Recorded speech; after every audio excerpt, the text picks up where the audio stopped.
ඔයාට පුළුවන් නේද මේ වගේ දෙයක් අතදා බලන්න? ගෙදර ඉන්න පූසගේ නැත්තම් ඔය වදයක් වෙන මීයන්ගෙන්. හොඳට බලන්න මෙතන වෙන්නේ මොකද්ද කියලා. පොඩි වාහනයක් තියෙනවා. ඒක කන්ට්‍රෝල් කරන්නේ මේ මීයා. වාහනේ කන්ට්‍රෝල් කරන්න බටන් තුනක් තියෙනවා. එකක් ඉස්සරහට යන්න, අනිත් දෙක හරවන්න.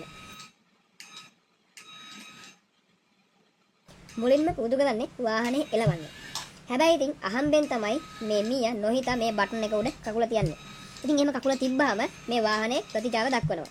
ඉතින් ටික වෙලාවකින් මෙයා ඉගෙන ගන්නවා වාහනේ ඉස්සරහට යන්නේ මෙයාගේ ප්‍රතිචාර මත කියලා. ඔන්න ඔහොම තමයි මෙන්න මේ මීයා වාහනේත් පැදගෙන ඉස්සරහට යන්නේ. මේ දේ හරියට පාවිච්චි කළොත් ඔයාට ලොකු වැඩක් කරගන්න පුළුවන්.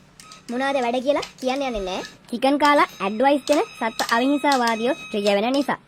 ඉතින් ඇත්තටම හිතලා බැලුවොත් එහෙම අපි අතීතෙට ගිහින් බැලුවොත් එහෙම අතීතේ සෑහෙන්න සත්තුන්ගෙන් වැඩ අරන් තියෙනවා. හැබැයි ඉතින් හිංසා කළා නෙමෙයි.